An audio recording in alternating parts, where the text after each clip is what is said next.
What it is, y'all, is your old boy Pilk, and I'm coming back today with the banner discussion. We got to have this banner discussion. Now, you guys know, you guys have been listening to me for a while now, and I've been saying basically for like over a month, almost 2-3 months now, that yes, the number of banners is excessive. You have to pick and choose. You can't max every banner that comes out. Unless you're just like that destined to throw every penny at this game, and I'm not that person. Okay, that's not me. I'm gonna pick. I'm gonna choose. And I think I've chosen this banner. Now, hear me out. Let's talk about these units. Okay, so I'm gonna start with Gareth, who really he's the least important to me here for a very good reason. We'll kind of discuss this. But first, stats. HP 4013. That's a phenomenal HP stat. He is going to be beefy. MP 247, not end of the world. 2105 for a physical stat is phenomenal. Here's where it gets nutty. 1116 endurance. That is his defensive stat base. Anything you add on top of that just becomes like more and more and more and more and more defenses. This dude is going to be a defensive beast. I wonder if he's going to be as defensive as Gross and Otarl. I know Otarl takes no damage in Wargame. It's kind of insane. Gross could maybe even usurp Otarl in the right situations, but I think Otarl just has a little bit more support. But the three of these guys together on a team in Wargame is literally just going to be an insurmountable wall. It's going to be nuts. Skill 1 for Gareth here is 81 MP cost, allies fast. It's a fast skill, 40% HP heal, and guard rate, physical resist, and magic resist plus 40%. Now that's for all allies. So everybody in your team gets a heal, gets a guard rate increase, physical resistance increase, and a magic resistance increase. Everybody on the team. Doesn't matter if they lack it. They get it. If they have a better one, obviously they're going to use theirs. It's whatever the highest number is. But he basically turns everyone on the team into tanks. Okay? I'd have to go back and look what Gross does. I think Gross, most of his stuff is in his passive, if I recollect. I really don't honestly remember. But really, like I said, the three of these guys together are just going to be nutty. Now, that's only for one turn, so you will need to replicate that. And foes, plural, strength, magic, critical rate, and penetration rate down 40%. That really is important, because even though, you can put up this wall, if you get criticaled or you get a good penetration hit, you can still, put holes in the wall. It becomes an issue. But nerfing that basically means that nobody on your team is taking insane damage, or is a lot less likely to take insane damage. Okay, skill 2 is a 90 MP cost. That's a whole different 90 MP cost. Foes, plural, super earth physical attack with ultra encounter rate, temporary strength boost, and self remove status debuffs. So removes all the debuffs on himself and adds 4 additional actions: shorten allies' status debuffs and foes' status buffs by 2 turns. So basically, instead of an attack, it's going to be an action on every turn. So turn 2, 3, and 4 subsequently, he's going to shorten status debuffs by 2 turns and shorten any status buffs on your opponent by 2 turns. That's just an additional action instead of an attack. Like I said, he's completely bonkers. Skill 3, 31 MP cost, which is where my confusion came in, is a single target super earth physical attack with temporary great strength boost and ultra guard rate. It's such a pointless skill. These skills are never used. So really, you're talking 1 and 2. So you're going to come out of the gate with skill 2, buff him. Skill 1 turns everybody into a stone wall. Now, you could do skill 1 then skill 2. And that pretty much just means that, from turn 3 forward, that extra action takes effect. And that's probably not a bad option. You're probably going to, in most situations, want to do skill 1 first, then skill 2. Now, yesterday we didn't talk about his SA. It's a foes plural ultra earth physical attack with temporary great strength boost and ultra on guard rate. Earth resist down 50% for 2 turns. Allies earth attack damage up 80% for 2 turns. We talked about this a while ago. That's not the 100% that I think Earth really needs. I don't think they have it, in fact. Trying to remember if Earth has a 100% skill. I don't think so. Pretty sure Thunder does, but I think Earth is one of those that's lacking it. So this isn't a bad skill by any stretch. And having the debuff on top of that is really nice. But when that 100% comes out, he's basically only going to be used for his debuff. And you're rarely going to use that. We're talking like Familia events and things like that. So, a fantastic unit all the way around for Wargame. Beyond that becomes questionable, because once again, by the time we get a Familia event where you can use that SA, honestly, the 100% will most likely be out. So, yeah, just be cautious. Just be cautious. But I like it. And once again, I'm going to be summoning for Revis, so most likely I'm going to get a few Gareths, and then I wish I'd put more into Otarl and Cross, truth be told. But, passive skill. 35% Thunder Resist. Counters are Earth physical attack damage. 25% physical and magic resist on top of what he already does, which is nutty. 50% endurance. Le what? Stop for a moment. Let's think about this. He already has over 1,100 endurance. That's the most endurance of the game. 50% endurance is going to put him over 1,600, like close to 1,700 endurance. Yeah, dude's going to be a tank beyond all tanks. He's going to laugh at everything. The only thing he's lacking is a taunt mechanic. If he had taunt, that would be the end of it.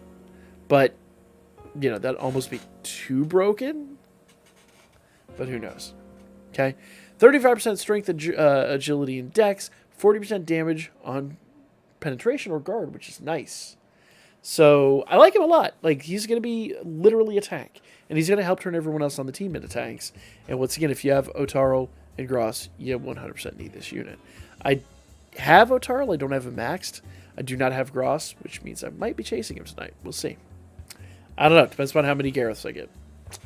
Let's move on to Revis, who I think is the one unit I'm actually, like, stoked about on this banner. Like, I really want Revis. So, HP is 3865, which pales in comparison to Gareth, but also bear in mind she's more of an attacker, whereas he's literally just a tank. She's an actual attacker, okay? MP 248, and physical attack 2106. Endurance is 547, which in hindsight kind of looks bad, but do bear in mind, she's an attacker, not a tank. She is a sword, not a shield. Gareth is your shield, she is your sword. And she's a Record Buster unit. You really don't need that kind of endurance on a Record Buster unit. It's pointless. You don't stall in Record Buster. You go for damage, you go for numbers, you go for attacks. Just saying. Just throwing that little knowledge nugget out there if you missed it. Okay? Skill 1, 46 MP cost. Foe, singular, low, dark physical attack with high penetration rate, and self, strength 90% for 4 turns. Add 4 additional actions. Foe, singular, mid, dark physical attack, and self, dark attack damage plus 90%. So, here's the way you can kind of read this. She gives herself 90% attack damage on that turn. Remember, that doesn't really take effect until turn 2. So, whatever action you do on turn 2 is going to have that 90% strength buff. Here's the best part about this. So, it comes in skill 2. 44 MP cost. Foe singular, fast, high dark physical attack with high penetration rate, temporary strength boost, critical rate penetration rate, and dark resist down 40%. That's going to hit with the 90% strength. After she does that action, then she's going to do her additional action, which is a mid-dark physical attack, which is going to also hit with 90% strength, and applies a 90% dark attack damage buff. That dark attack damage buff will then take place on turn 3, and she's probably going to either replicate skill 2 or go into skill 3, with 90% on both sides, which is going to be a big hit. Skill 3 is a 43 MP cost. Foe singular, super dark physical attack, so super modifier on top of that 180% attack buff.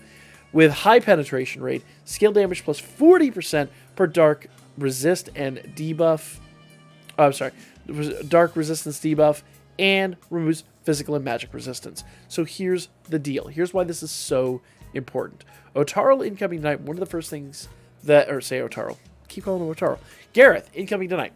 One of the first things he does is he buffs physical and magic resistance. She removes it, and that's going to be important. You're going to want to do that.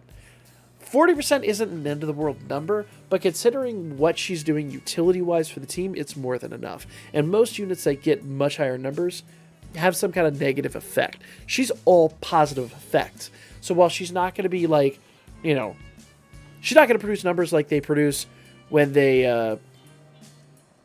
you know, go up against, I don't know.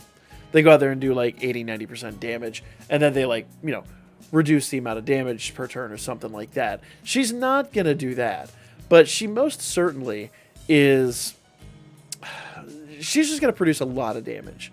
Not end of the world stuff, but good stuff. Now, she really comes into her own on her SA, and that's kind of the main thing with her, okay? SA is a foe singular, ultra dark physical attack with high penetration rate, skill damage plus 80% for foe dark resist. Remember, that's going to go 160%. And removes status buffs. So all status buffs are gone on that turn.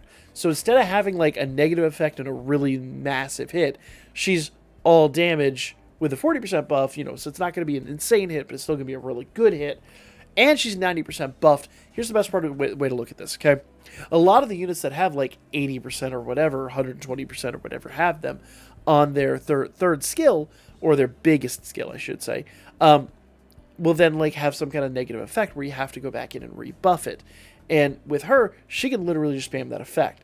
And when she does her SA, she removes all the status buffs on your opponent, which means you can do this periodically and just without fail keep producing damage. And she's got a 90% buff where a lot of those units that get, you know, the 80 to 100% buff or whatever it is on their extra skill, generally they have like 60, 70%. So while the numbers don't favor her, they actually do if you really start, you know, digging in and thinking about it. So I really feel like Revis is going to be a monster for Record Buster. Any Dark Record Buster is going to favor this unit for a very long time. A very long time. I mean, an insanely long time. If you've seen the numbers that I got from Filvis last week, imagine that if Filvis was actually preferred. Not just like a backup unit, but preferred. So, yeah, she can be nutty. Because also, do bear in mind, when we do buff everything up, we're going to get dark damage 100% and, you know, physical damage 120%. It's only a 30% buff on physical damage and 10% on dark damage.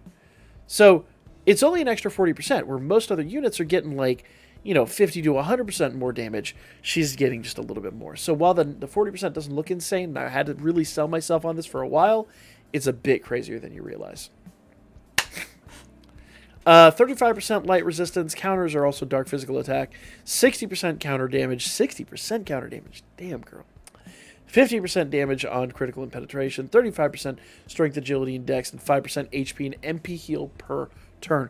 The one thing she doesn't do for Gareth tonight, the one thing she doesn't do is debuff the counter rate. Remember, Gareth's going to come in and counter. He's going to have a counter mechanic where when you produce damage, he's going to produce it right back. So you are going to need some kind of anti-counter.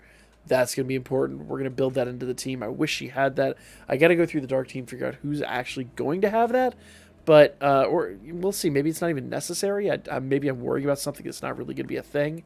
But neither here nor there. I really like Revis. I'm really sold.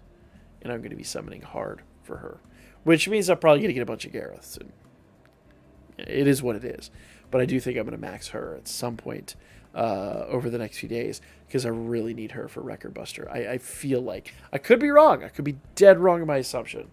But that would be, in regards to predicting Record Buster, kind of a first in a very, very, very long time. So, that is going to be the video. Let me know your thoughts and comments down below. I know a lot of people are kind of upset that there's been so many banners. I'm with you on that, but I've told you guys to skip a ton of banners. Even though they were good, I've told you to skip. I'm telling you tonight, I like this one. I'm going all in.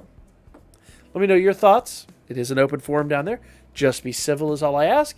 And I'll catch you guys tonight for the live stream at 9 p.m. Eastern. See y'all then.